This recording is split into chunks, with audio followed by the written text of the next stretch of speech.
sense to the issues of our day. America was created at a time of great turmoil, tremendous disagreements, anger, hatred. There was a book written in 1776 that guided much of the discipline of thinking that brought to us the discovery of our freedoms, of our God-given freedoms. It was Thomas Paine's Common Sense, written in 1776, one of the first American bestsellers, in which Thomas Paine explained, by rational principles, the reason why these small colonies felt the necessity to separate from the Kingdom of Great Britain and the King of England. He explained their inherent desire for liberty, for freedom, freedom of religion, freedom of speech, the ability to select the people who govern them. And he explained it in ways that were understandable to all the people, not just the elite. Because the desire for freedom is universal. The desire for freedom adheres in the human mind, and it is part of the human soul. This is exactly the time we should consult our history. Look at what we've done in the past and see if we can't use it to help us now. We understand that our founders created the greatest country in the history of the world, the greatest democracy, the freest country, a country that has taken more people out of poverty than any country ever. All of us are so fortunate to be Americans. But a great deal of the reason for America's constant ability to self-improve is because we're able to reason, we're able to talk, we're able to analyze. We are able to apply our God-given common sense. So let's do it.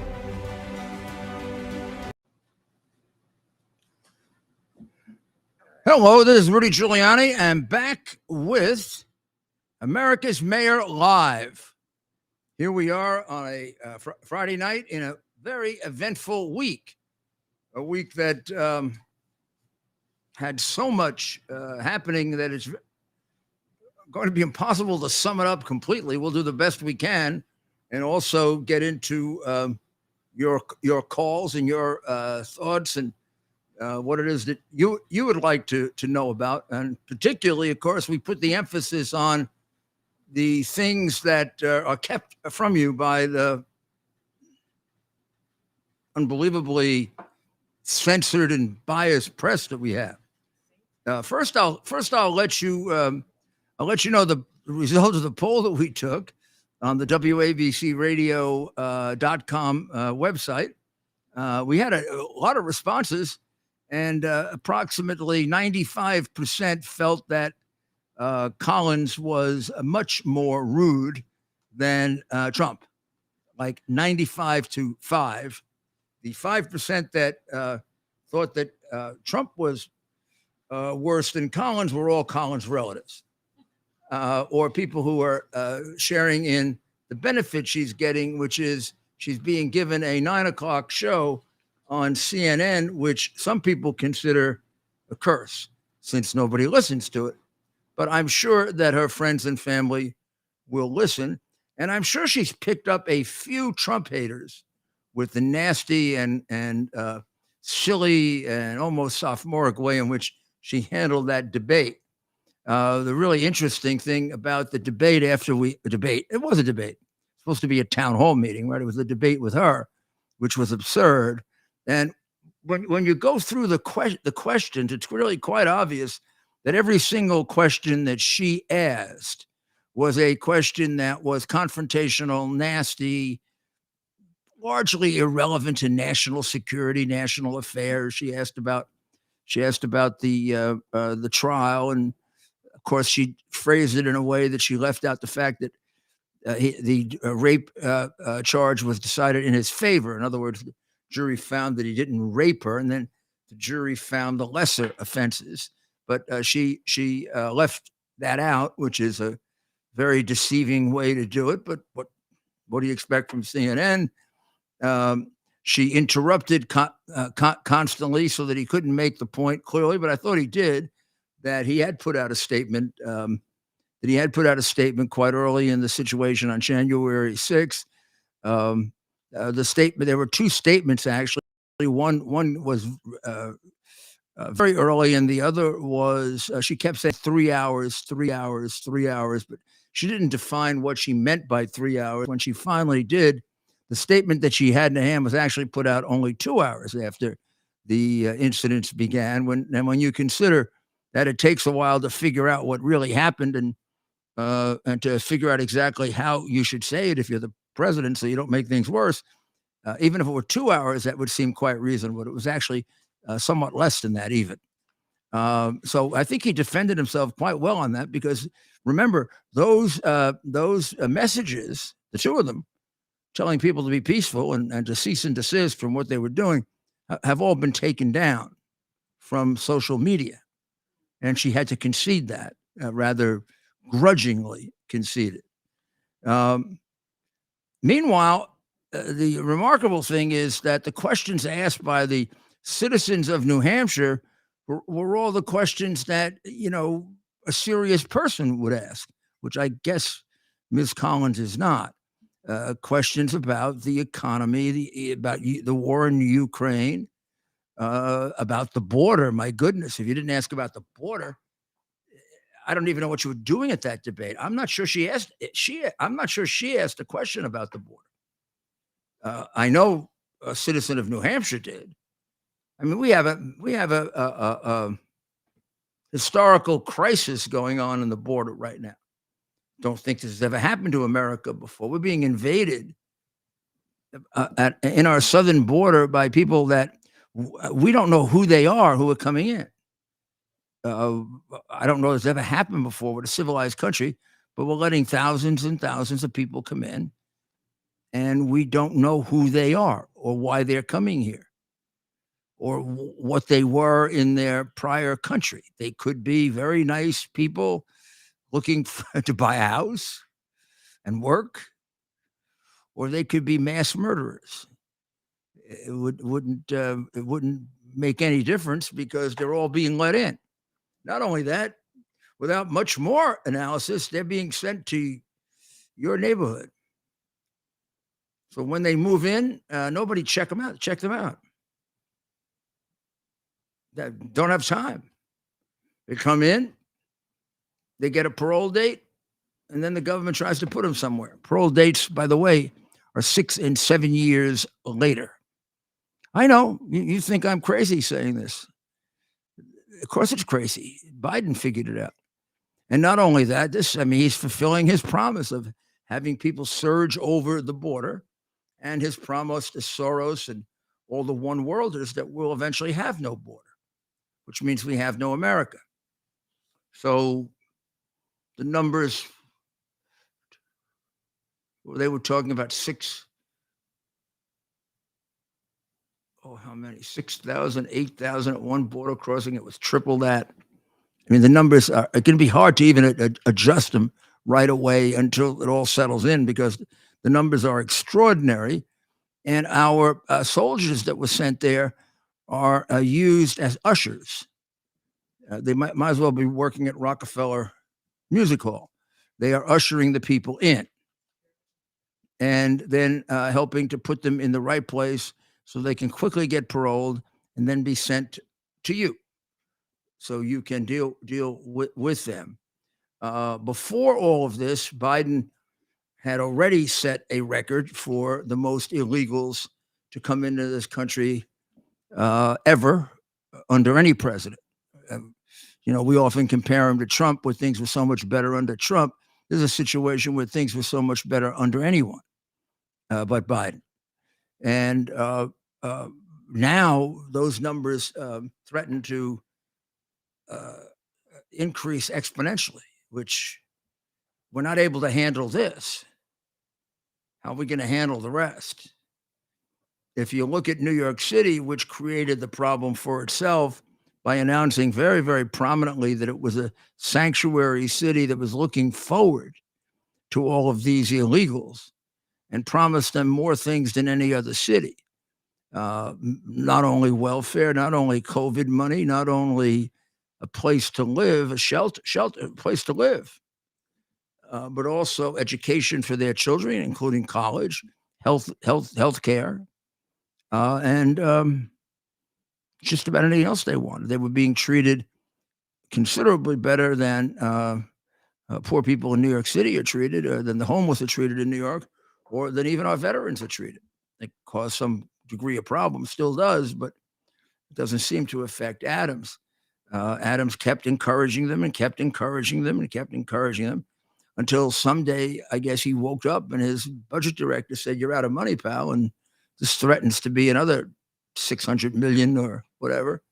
And then he decided this was a terrible thing. He attacked Biden to some extent, but rather mildly, but enough to get himself thrown off the presidential reelection committee and not invited to their meeting this weekend, even though the governor is invited and people much lower down in the Democratic hierarchy are invited. But he got the president angry at him, but for no really good purpose, because then he turned around and did something really bizarre.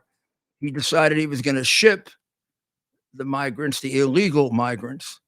He's going to ship them to Rockland County and to Orange County, which are two counties independent of New York City, part of New York State, directly north of New York. Where he felt he had the authority to do that, I don't know. They were not sanctuary counties or sanctuary anything. They were places that could be left alone.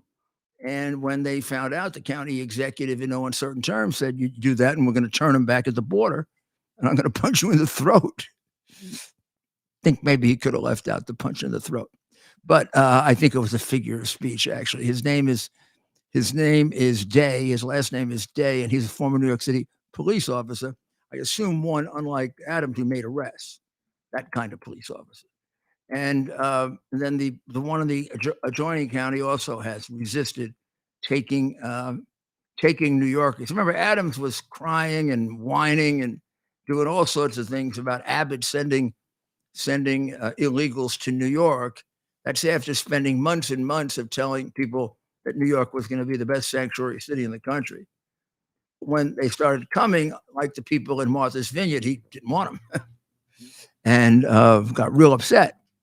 It turns out that Abbott is not really his problem. Abbott has given him about 5,000 of the 60,000 he has.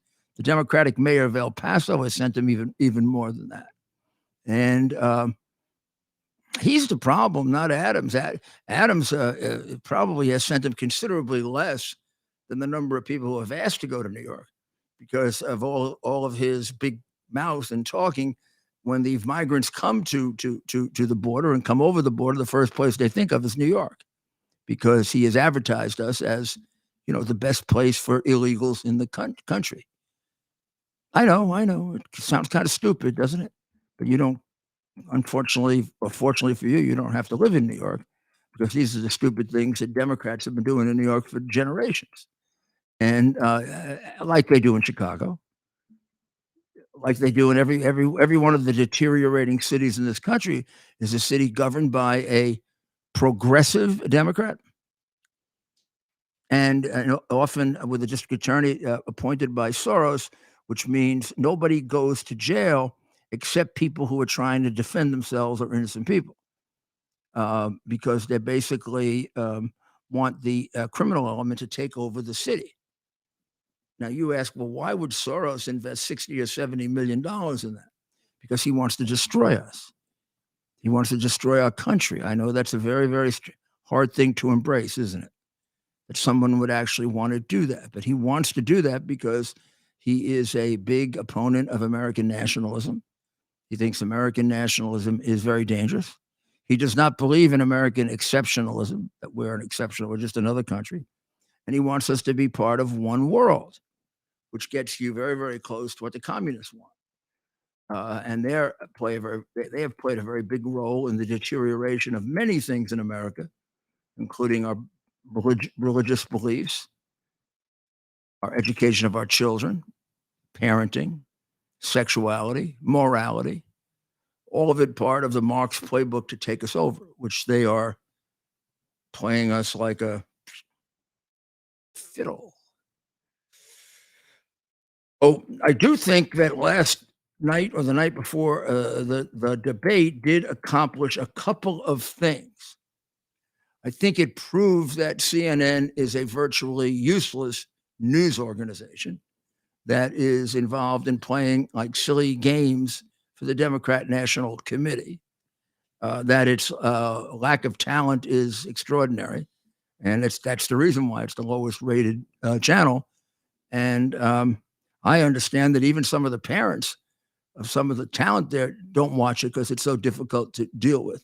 But should we play a clip? Do we want to lose our audience? Sure. Which one? Which I'll let you pick one. I mean, which one do we want to? Which lie? You play one and let me see if I can tell you what they lied about. Yeah. Okay. I'm playing it. It'll be like a game.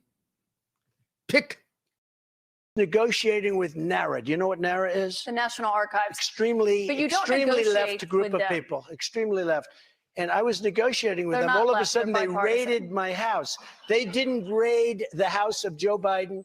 They didn't raid Obama. But Joe Biden didn't ignore a subpoena to get those documents back like you did. And so that's the question. But that's the question that investigators have, I think, is why you held on to those documents when you knew the federal government was seeking them and then had given you a subpoena to return them. Are you ready? Are you ready? Can I talk? Yeah, what's the answer? Do you mind? I would like for you to answer the question. Okay, it's very simple to answer. That's why I asked it. It's very simple to, you're a nasty person, I'll tell you. Can you answer why you... I was... Well, that was really interesting, but now you got to tell me what she said because I don't know. She went back and forth with him on answering the question, and he ends up calling her a nasty person. Oh, that was so mild. My goodness, I think if you saw, did we just play the video? Did we play audio or did we play the video? Play the video with it. Oh, I mean, I think if you look at the expression on his face, it was quite calm and quite measured. I was extraordinarily surprised that he did not lose his temper more than they didn't lose his temper at all. I think everyone that I spoke to said if they had been in that position, they'd have kind of ripped her apart. I thought it was an extraordinary performance given how unfair she was. I'll tell you one of the most difficult things that I find about the left-wing reporters. This is true of Chuck Todd or the phony intellectual on who's that phony intellectual on CNN on Sunday. Well, Todd isn't even a phony intellectual. He's just stupid. The so-called Republican, Smirkanish. Oh no, Smirkanish is different. Smirkanish couldn't get a job at Fox, so he became a liberal. He couldn't even fake it as an intellectual, is what you're saying. No, Smirkanish is a smart guy. I like him. I mean, I know him. We have a very close mutual friend who's since deceased. But at the time I knew him, he was to my right, and now he's, fallen off the cliff. He likes to think he's a moderate, but he really isn't, and he's totally different than he used to be. I'm sure it was a visit by St. Paul, who kind of recreated the visit of Jesus that turned him on the road when he was on the horse. And what did Jesus say to him? Why do you persecute my people? Something like that, right? Paul turned around. Smirkanish must have had an epiphany like that, I'm sure, or it could have been he wanted the money. What do you think? Which do you think it is? Oh, gee, I don't know. I don't get that upset with Smirkanish. He's not really any way close to as dishonest as most of them. This one was extraordinary. I mean, it was quite a performance by such a young woman who 31. Well, first of all, very extremely poorly educated. I mean, she had a really, really hard time framing her questions. When you have to interrupt the number of times that she did, it shows that it's a very poor cross-examination or examination, because interruptions hurt the questioner. People get annoyed with interruptions. So you have to know how to phrase simple questions that are very direct and very hard to answer. And the evasion of the question has to be so obvious you don't have to point it out. I used to teach cross-examination, so she would have failed, and gave him a great opportunity to show how masterful he is. I mean, he just ripped her apart.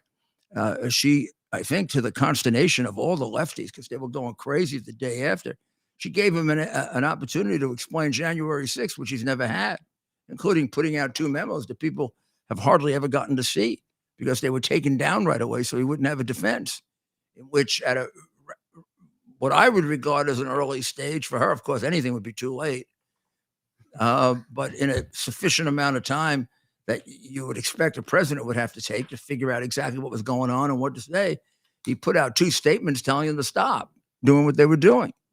And then when you got to the substantive part of the discussion, he did what Biden never. He actually answered the questions that the people asked. And when he couldn't answer the question or there wasn't an answer yet available, he told you that. I thought the answer on Ukraine is the smartest thing any American has said about Ukraine in a long, long time. When she said, would you name Putin a war criminal? Which, by the way, I don't know if you know this, Biden has done both. Biden has said that Putin is not a war criminal. And then on a separate occasion, Biden said he is a war criminal. So we don't know which Biden we're dealing with. And I suspect that if we asked him the question, he wouldn't know which Biden we were dealing with.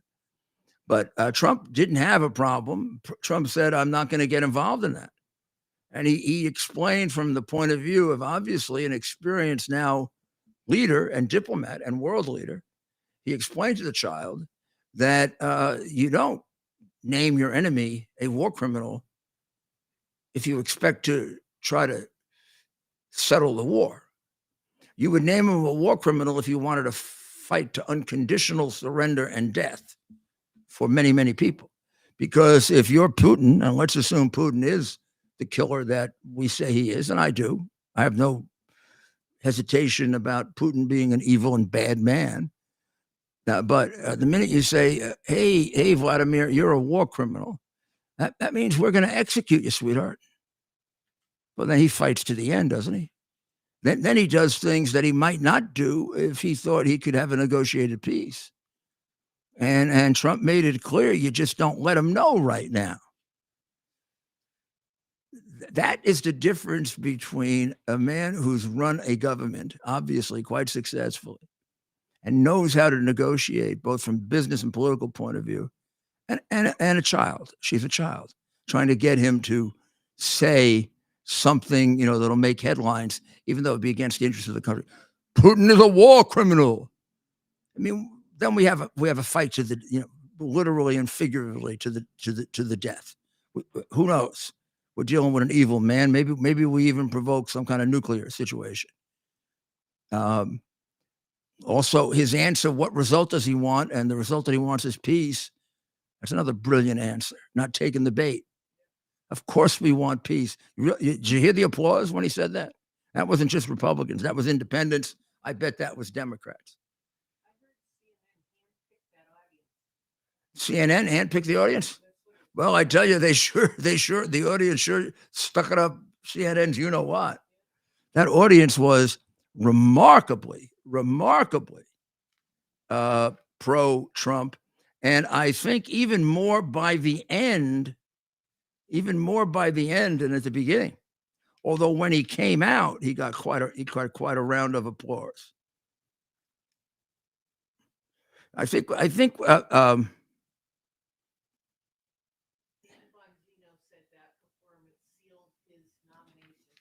would say that performance, I would say Dan's correct that performance seals his nomination. Although you could say Bragg sealed his nomination in some ways. It's sure, I'll tell you, if they wanted to defeat him, they sure picked the wrong time to have it.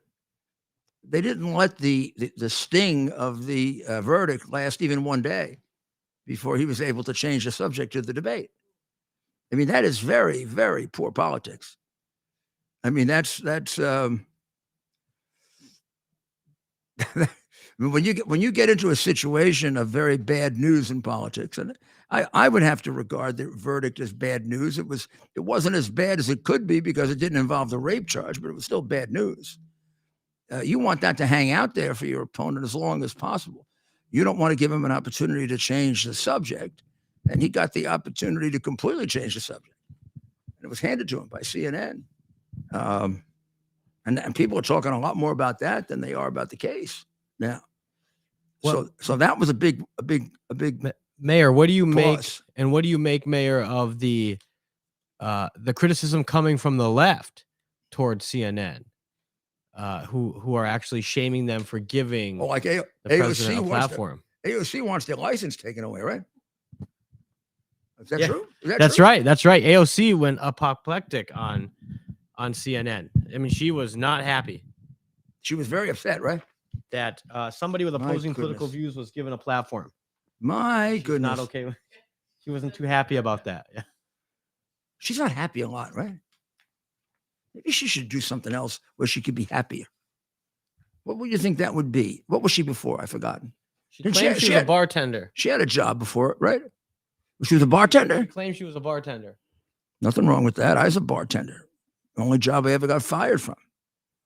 My father fired me. Well, but that's what I'm saying. It's not easy being a bartender. So I'm questioning. Well, not if you don't like drunks. It isn't. You know, you could do that. I mean, you have to interact. If you're impatient with drunks, it's very, very bad. I mean, it's a lot at a busy bar, right? It's very bad. It's very bad if you don't like drunks, and you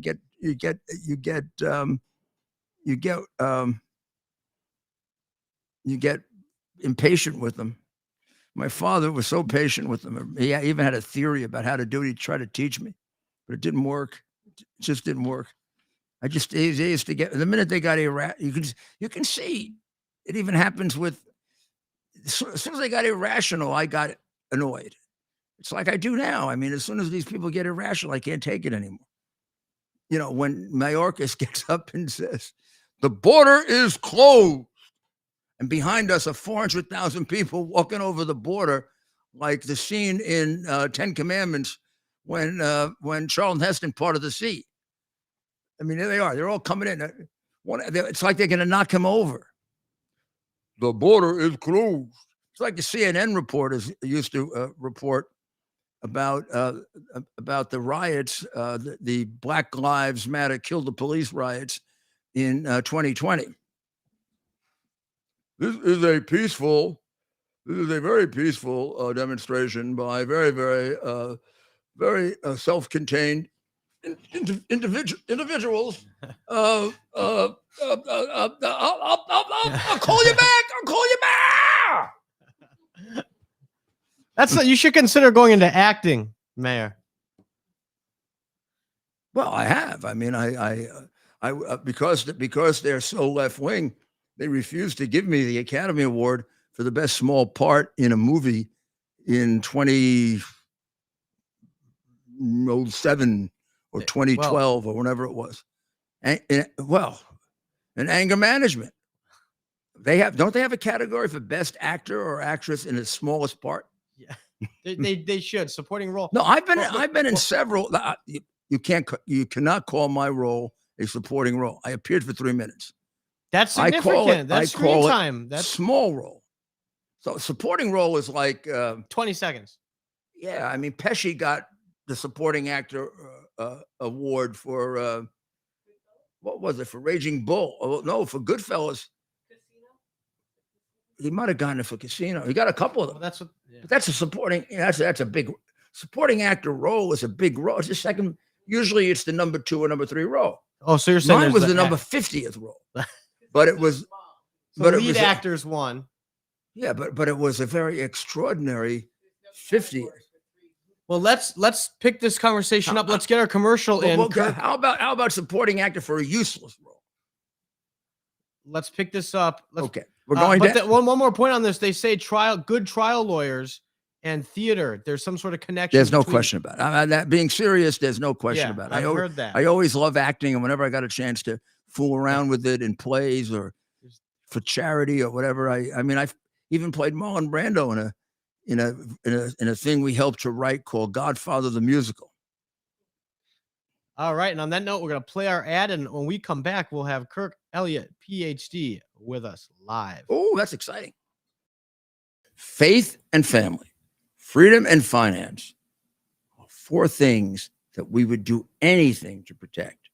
I trust the team at Kirk Elliott, PhD, Private Advisors, with providing the advice and sound strategies to take advantage of the inflationary pressures, the high interest rates, and the international challenges we face today. The Kirk Elliott team, with over 29 years of experience, shares our values and believes in people over profit. They can help you protect your finances from the big government policies that are out of our control. So what's in our control? The decision to act or not to act is within our control. I encourage you to act. Call Kirk Elliott, PhD, Private Advisors today.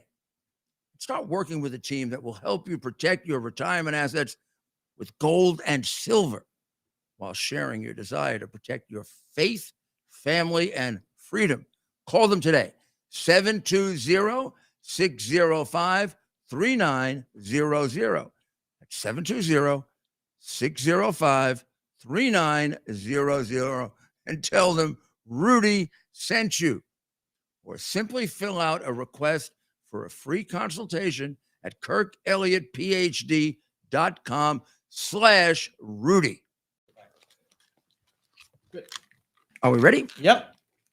We have Kirk Elliott on the line. Hello, Kirk. How are you?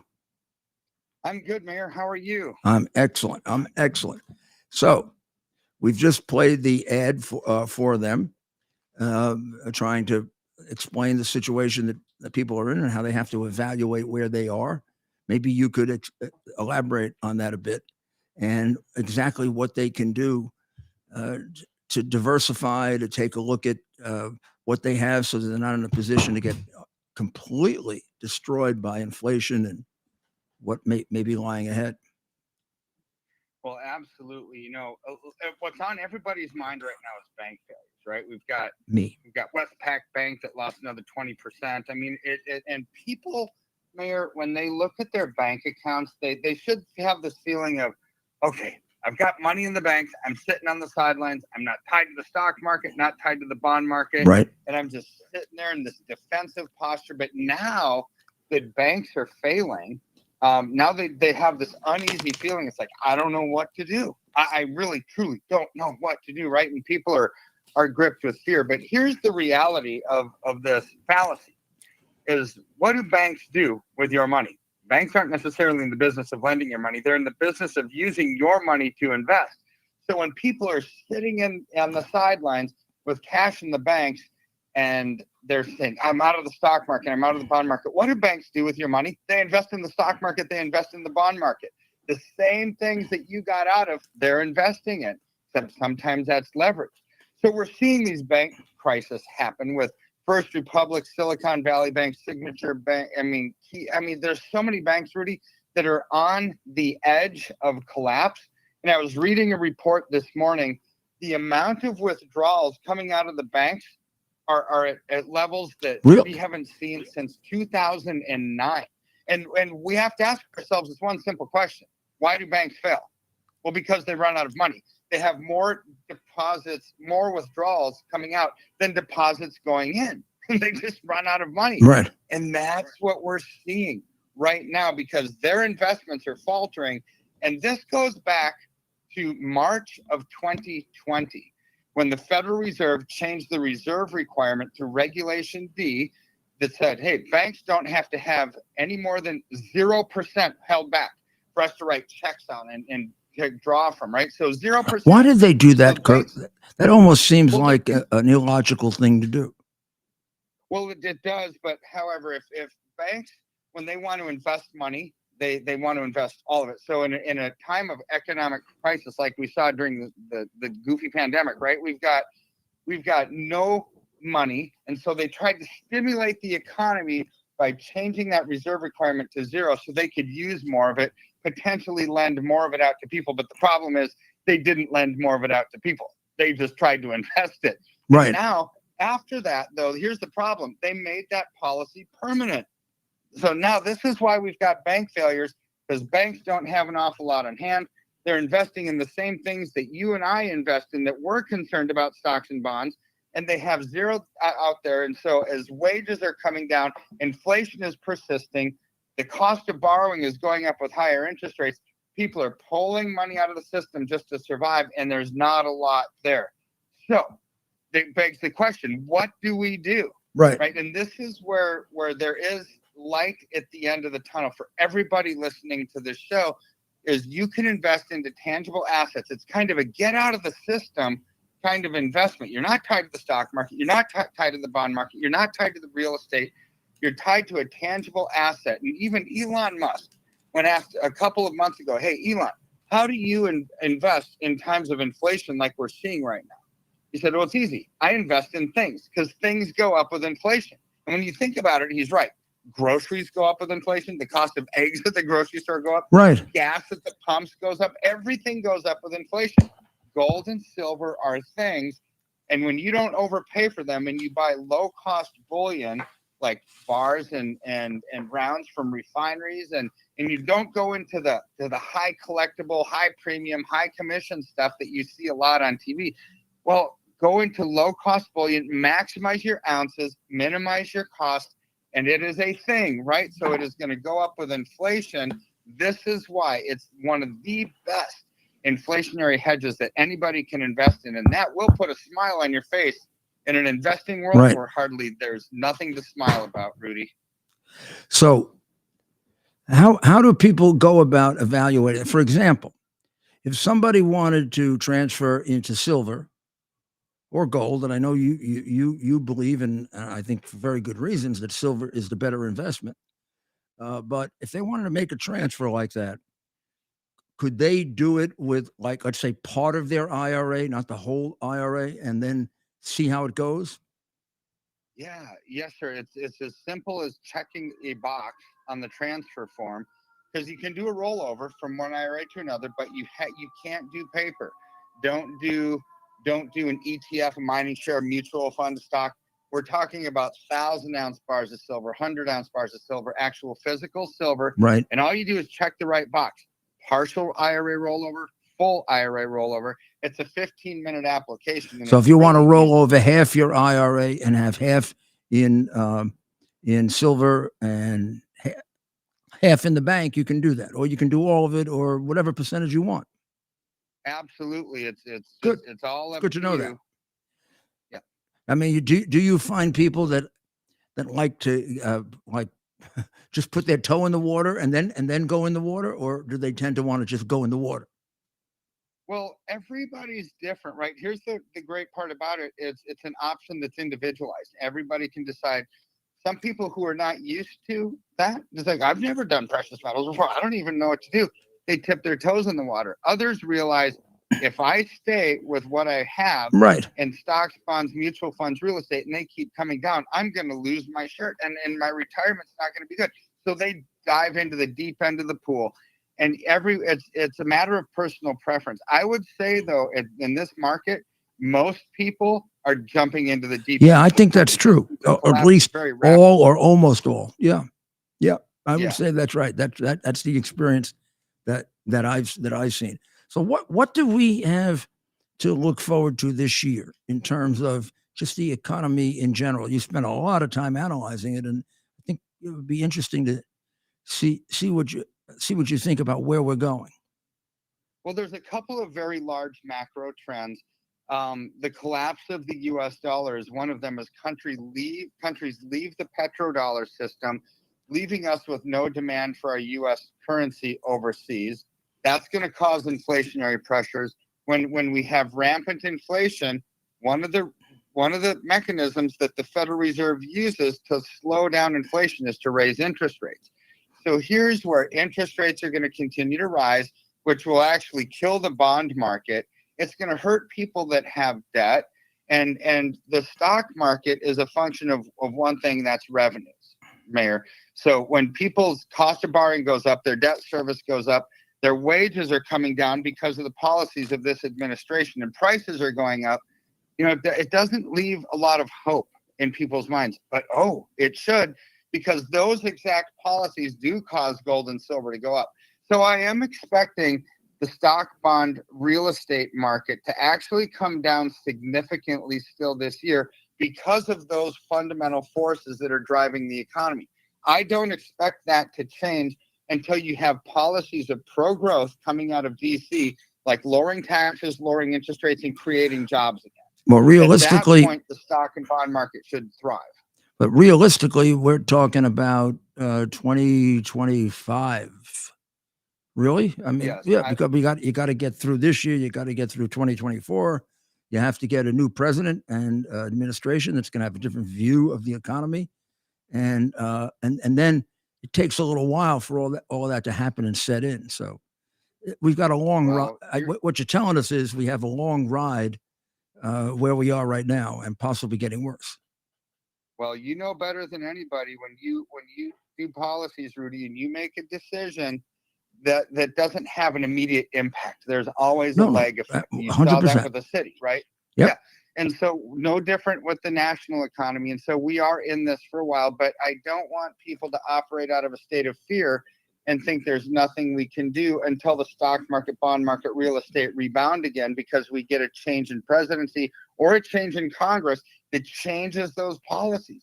In the meantime, you allocate into something like gold or like silver. I would do silver because it's outperforming, simple reason, it's doing better, and take advantage of these markets so you have funds for when this chapter page turns and we go into the next chapter where you can thrive in those markets again. Well, I think that's terrific, Kirk, and it really was very, very useful explanation.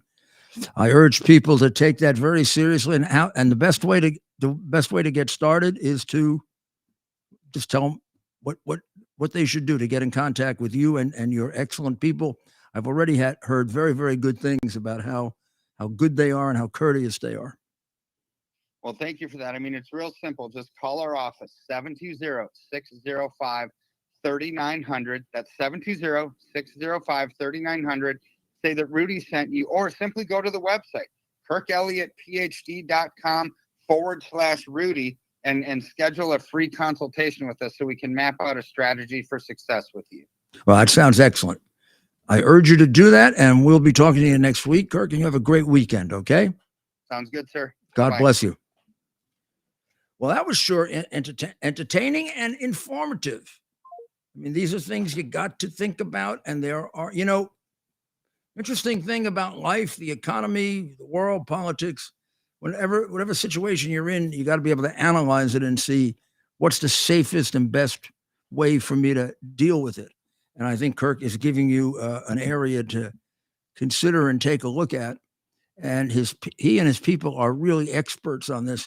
And you're sure not going to lose anything by calling them and taking advantage of their advice. And then if you want to invest with them, great. But I mean, you might as well listen.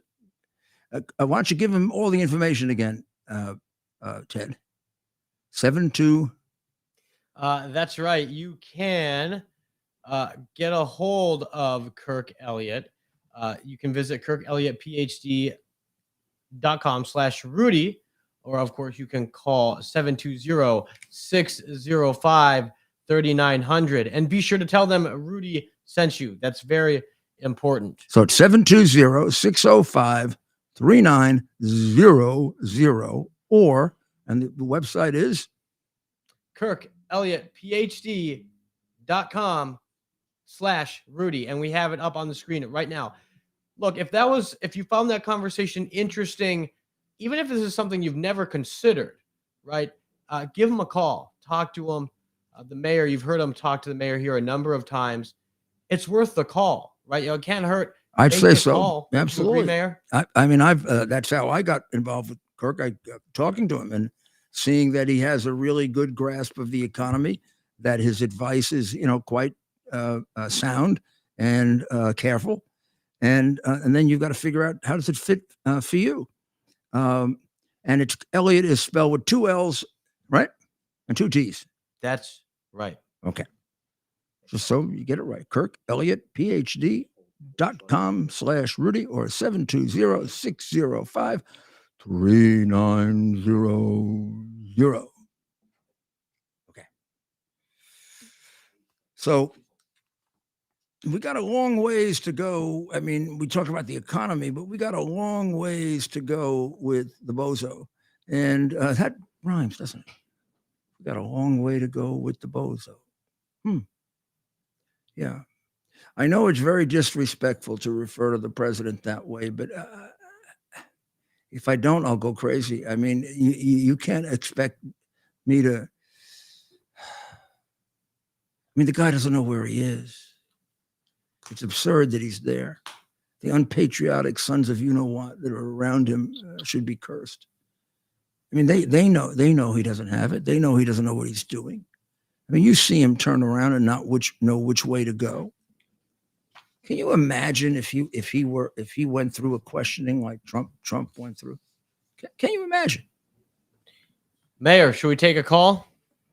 Man, I'd love to get a chance to spend an hour with him the way she did with Trump. Yes, go ahead. Let's go to Tim in State College, Pennsylvania. Tim in State College, Pennsylvania, the home of Penn State University. That's right. How are you? I'm good, Rudy. It's really nice to finally talk to you. Well, it's nice to talk to you too. Yeah, I'm not tuned in at the moment, so I'm not sure what you're talking about, but I have two questions for you. Go ahead. All right. On Newsmax, I saw something that sparked my interest. It said that ex-attorney Bill Barr, ex-attorney general, met with Epstein's last cellmate, but he only did so after he was no longer the AG and no longer in power. And my question is, doesn't that raise more red flags than it answers? I mean, what reason would he have to do that? Well, I'm not sure that I'm not sure that he did, but if he did, it would raise a lot of red flags. Yes. Yeah. So I want to bring that to your attention. Well, I'm going to take a look and see if that, if that's true. But I mean, Barr's conduct, I find almost inexplicable in his holding on to that hard drive for a year and a half, and letting the American people could cast their vote when they were covering up the most relevant facts that have ever been offered in a presidential campaign. I agree. So his behavior is strange, but I can't tell you whether that's true or not. But if he did do that, well, yeah, sure, it would raise questions. I just saw an interview or a clip of him talking about Donald Trump in probably the most honest terms he's ever spoken, and he has a very bad opinion of Trump, and he's like, you finally see his true colors. Yeah. I know that his father, Bill Barr's father, was also an attorney, and he was involved with Epstein's first sweetheart deal in which he wasn't given any prison time. So I know there's a connection there. But anyway, my second question is, I know that they've been trying to use some sort of mechanism in the Constitution or our law to prevent Trump from running. And there is only one such law, and it's supposed to be against communists. I mean, it is on the books, and given that our opponents are avowed, open communists and Marxists, doesn't that give sufficient cause to use that provision to prevent them from running? Well, I don't know that you'd be able to prove that in a court of law. I have no doubt that there are communists within the Democrat Party, and no doubt that many of them, even knowingly, are pursuing Marxist policies. I also have no doubt that a lot of them are brainwashed and blind to it. I think they've said so openly, though. Well, yeah, some of them have, and some of them haven't. So going about proving that would be very, very difficult, and I think would frighten the country that we were doing what we were doing what we claim they do. But there's certainly no question that they are leading us to communism. I don't have any doubt about that. Well, thank you very, very much. Let's go to Jennifer in Toledo. Jennifer, can you hear us? Yes. Hi, Jennifer. How are you? I'm doing well. I talked to you about a week ago. I remember. Yes. I've been watching you ever since 9/11, following you. I think you're a man of stature, and you give people hope, and you give people safety. But I'm not such a fan of Donald Trump. Tell me why. Should I feel, huh? Tell me why. Because I believe our president of the best nation that is on this earth should be more witty, should be more worldly than he gives himself out to be. And I don't quite I don't understand what you mean by worldly. Like know more about foreign nations, know more about their cultures, know more about their giving, instead of wanting to be just allies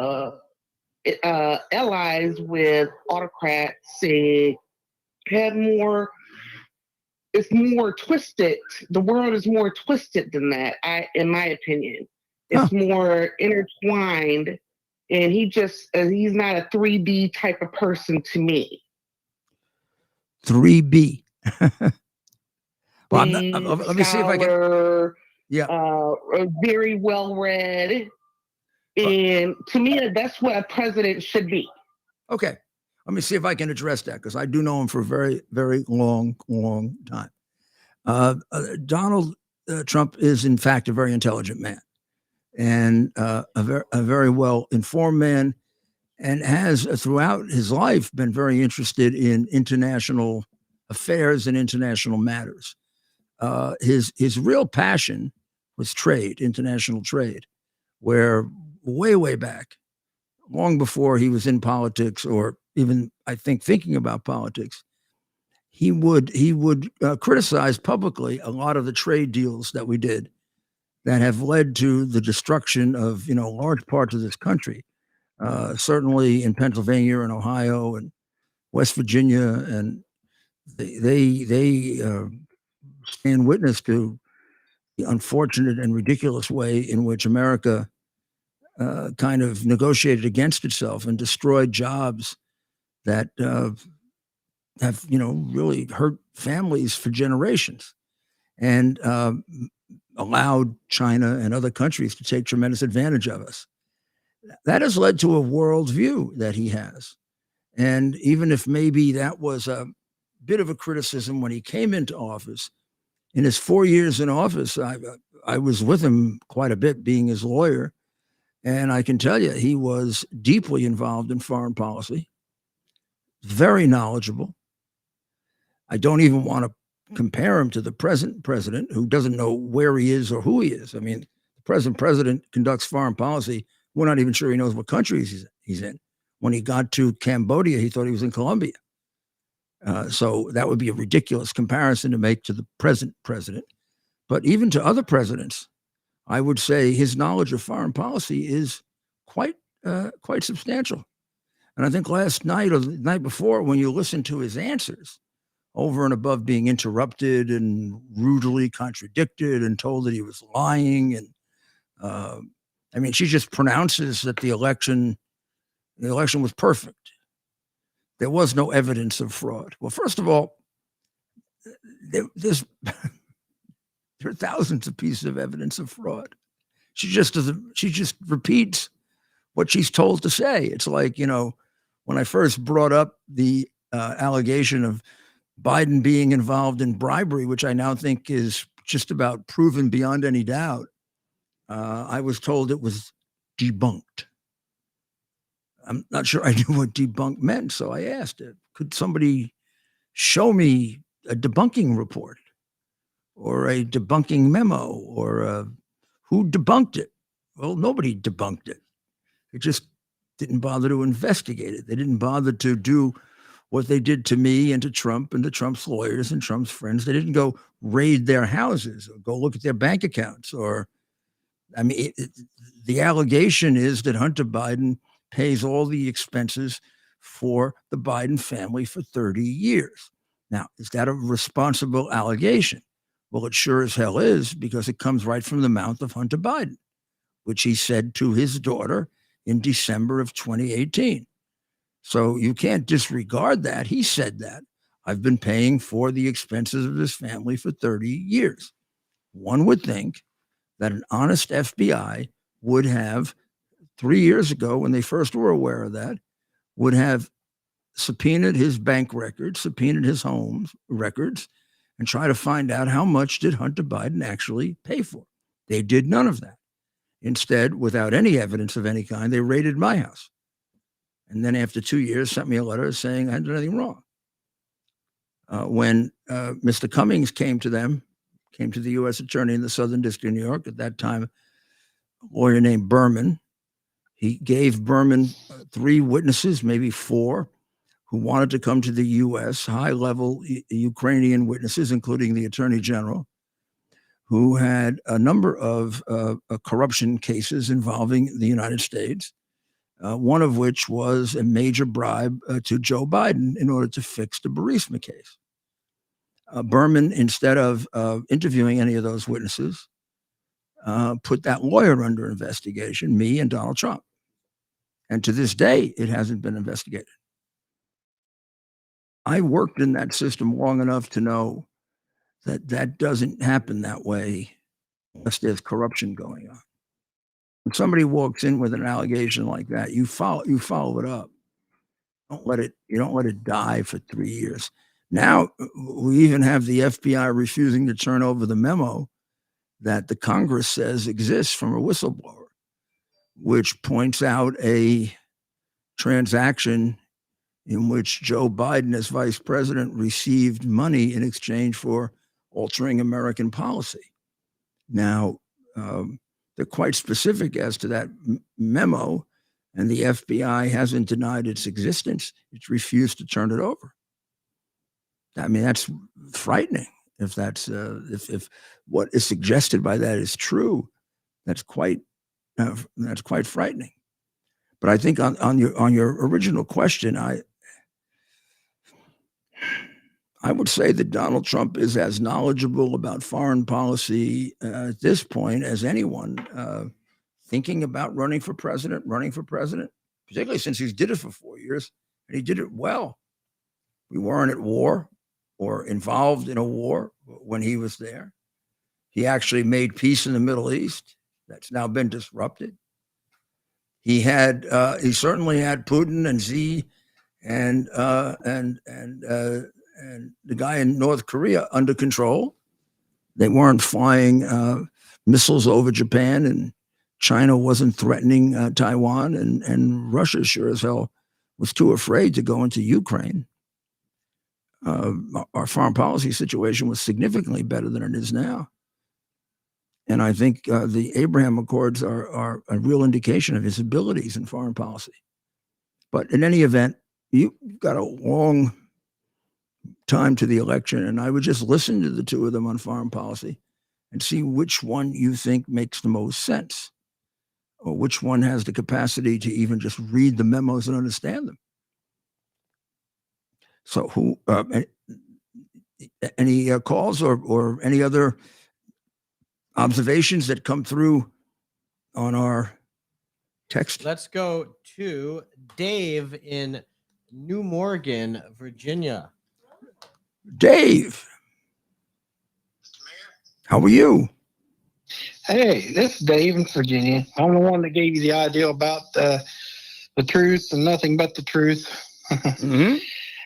Well, anyway, I think that when Donald took over CNN's thing was when they asked him the question on the economy, and he said, "Drill, baby, drill." I think you're absolutely right. The young woman who asked the question liked it too. She had a big smile on her face. Oh yeah, yeah. But, He took over the audience, I think. But by the way, if you go back, and we did today, to kind of separate and compare her questions to the audience, her questions were all soap opera, the kind of questions you would ask on a daytime soap opera. Their questions were serious policy questions like that. Like, what are you going to do about the economy? What are you going to do about energy? What are you going to do about Ukraine? What are you going to do about the border? All the things that are on the minds of the American people, not what happened 27 years ago in Bergdorf? Right. Yeah. And, and the other caller saying he's not that sharp with the world. My gosh. Yeah. How much sharper more do you have to get? No. That's all over the world.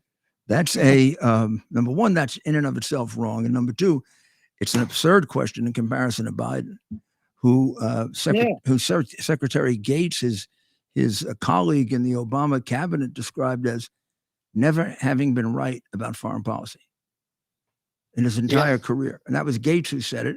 And I think if you want to bring it up to date until now, we could spend the next hour going through all the things he did to ruin our foreign policy in the last 3 years. And he's gotten people killed. Yeah, and if they have a debate between him and Donald Trump, all the questions are going to be coming to Donald. Yeah, there won't be any questions asked him. No. Well, they'll give him the questions and answers in advance. The real issue is, can he remember? Yeah, I'm not even sure. By then, who knows? I mean, I'd be willing to let him have a teleprompter, let him, whatever he needs, just let him have it.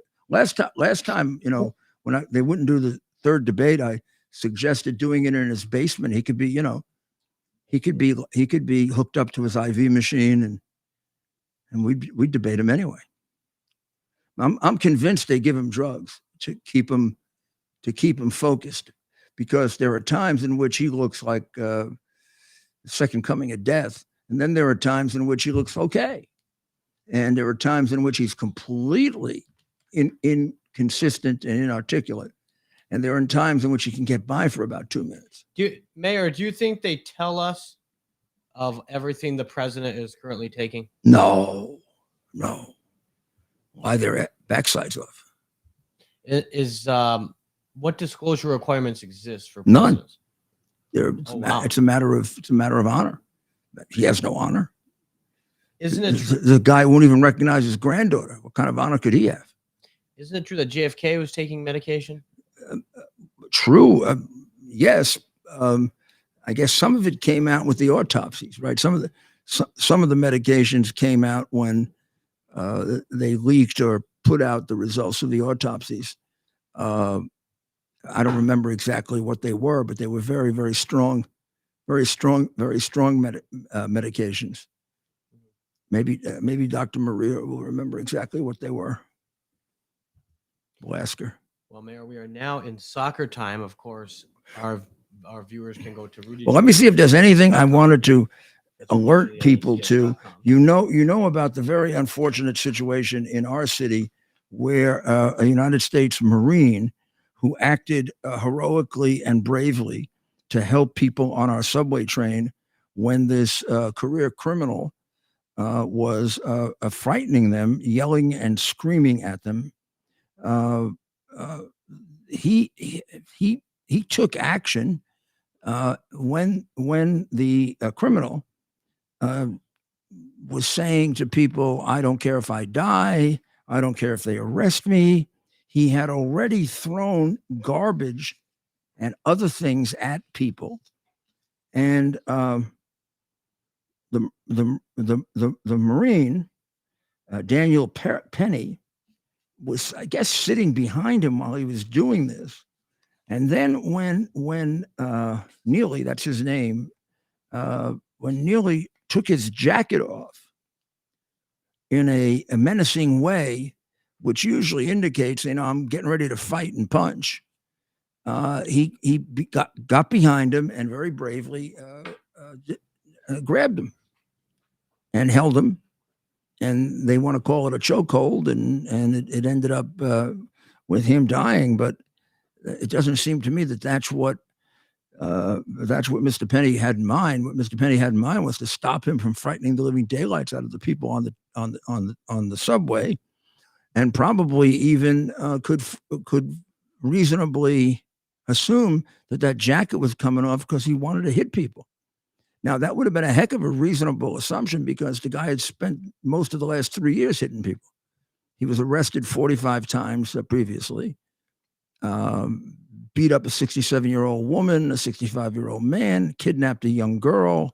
Can that be introduced by the defense? Criminal trial, state of New York. No. No. Because that's not something he would have been aware of at the time. If he was aware of, if he knew, which by all accounts, no. He, as far as I know, if he was aware of it, yes. But if not, not being aware of it, although there is something unfair here. People who do that carry themselves in a certain way, and if you are a sharp person, I mean, I can pick up a criminal. I can tell you people who are in prison. I can walk down the street. We'll do it sometime. I'll tell you that guy did time.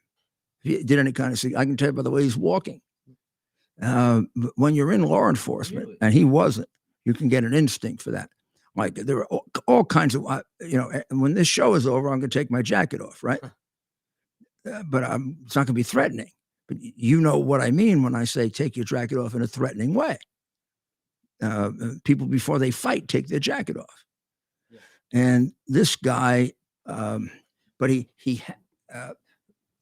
the Marine did have the experience with him of watching him approach and throw garbage at people. And he threw something else at them too. I've forgotten exactly what it was. So he did see that kind of behavior. And then the guy saying these things like, I'm ready to die. I don't care if I'm arrested, suggesting he was about to do something criminal. And then he went, if I take my jacket off like this, that's one thing, right? That doesn't raise a reasonable suspicion. But if I'm making threats and I've thrown things and I'm frightening people, and then I make a very sudden move to open my jacket like that, a person who wants to protect the other people, I think would have very good grounds to grab you and try to stop you, which he did. And, we don't have enough of that in New York. We don't have enough people helping each other. Would he be in charge if this was October 2001? I'm sorry? If this was right after 9/11, in the months after 9/11, would this man be charged? No. No way, right? It would have been, we came together and people would have realized, here we have someone standing up for others. You want the truth? If you weren't white, he wouldn't be charged. I mean, the only reason. Unfortunately, you're right, Mayor. That's sad. The only reason he was charged is because Al Sharpton and others started demonstrations and pressured Alvin Bragg, who is, a piece of nothing, to indict him. I don't think. I mean, Bragg didn't even put it before a grand jury. He just indicted him. I think he was afraid the grand jury would throw the case out, and then all his friends like Sharpton and the racial intimidators and so sad. Racial gangsters would come after him. When's the last time those guys rode the subway alone? Al Sharpton. It's anyone that's ridden the subway has a complete understanding of exactly this sort of situation. So, anyone that's a regular rider that's ridden it enough, right? This happens. The witnesses that have been quoted in the newspapers all said that they were very glad he took this action. Several people that he's beaten up in the past came forward and said, where was he when we needed him? These are people that he beat the hell out of. This guy is not what is being presented by Al Sharpton and Mayor Adams like an altar boy.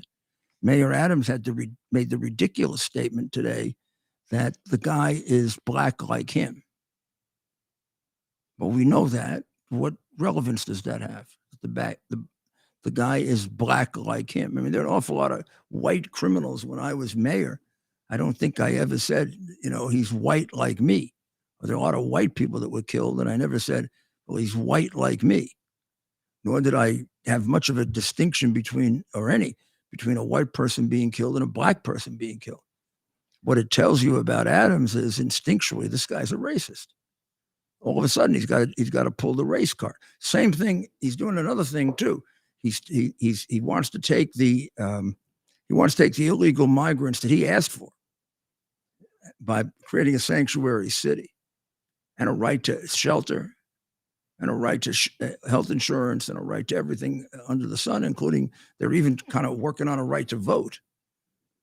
And he wants to send them off to Rockland County and Orange County, which are both Republican counties that are not sanctuary cities, have not asked for these people the way he has.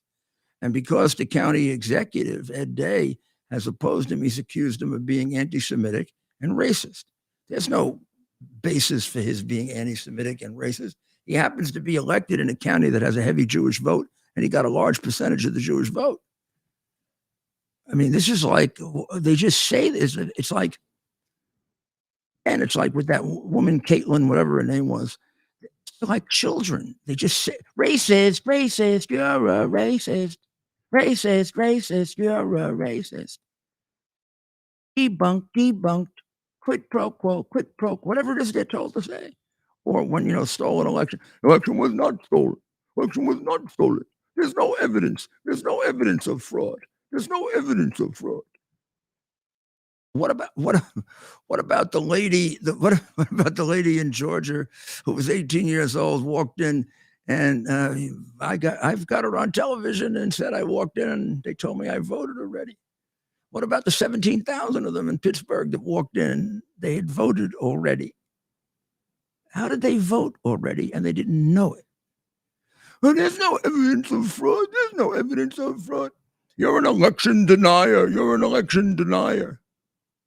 What the hell were all the people in 2016 who said that Trump wasn't legitimately elected? Hillary didn't. I don't think she's accepted the results yet. She's written things like she's the president. That's right, Mayor. And we are well into soccer time. Of course, and we have a weekend. We have a weekend. big weekend coming up. Mother's Day. Happy Mother's Day to all of the mothers.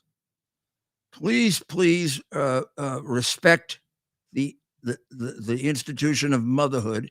It is under attack by the communists in America. Just like fatherhood is under serious attack, so is motherhood. If you look at Black Lives Matter's manifesto, which is based on Karl Marx, they want to get rid of fathers. Fathers are really bad. And they want to get rid of the nuclear family completely. They want your kid at 2 years old. Isn't that essentially what McAuliffe was telling us when he said that parents shouldn't have anything to say about the education of their children? And look at what's going on with the mutilation of children. Now they can mutilate your kid and not tell you. They want to take your kids away from you, the Democrats do, and they want to make them property of the state. That is another one of the communist objectives, so that they can control you, because parents put the best interest of their children first and not the best interest of the state first. And they want people who can put the best interest of the state first, because the kind of state that they organized is an irrational one that defies human nature. And it requires authoritarianism, physical punishment, torture to keep it together. And so Mother's Day is more important this year than ever, because the institution of motherhood is under attack. And we are having fewer people marry. We're having fewer people have children. This is all what they want for us, so that our culture and our civilization disappears. And mothers have always been important.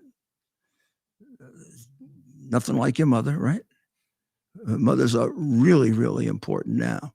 So make sure if you're lucky enough to have your mom still alive, which I'm not, make sure that you get with her this weekend. If you can see her, that's wonderful. If you can't, make sure you get with her and you talk to her and you tell her how much you love her and how much she's meant to you. And then you got Father's Day coming up. We're going to make a big deal out of Father's Day, because fathers are under attack even more than mothers, but only because they want to get them first. Mothers I've read Marx. I know Marx. I've read Engels. I've read Mao. I've met Alinsky. And I've read all of the Black Lives Matter material. Fathers are first, but then they're coming for the mothers. And the mothers may have accelerated that a little by becoming so vocal on these school board issues when they found out that their children weren't being educated and that their children were being encouraged to, doubt their gender. So Mother's Day is an important holiday always. It's taken on real significance now. So I'll be on the radio on Sunday on Mother's Day with Dr. Maria. It'll be between 10 and 11 on WABCradio.com. That's the way you can get it all over the world. I get calls from all over the world. And or if you're in the New York area, you can get it on the dial at 77 WABC.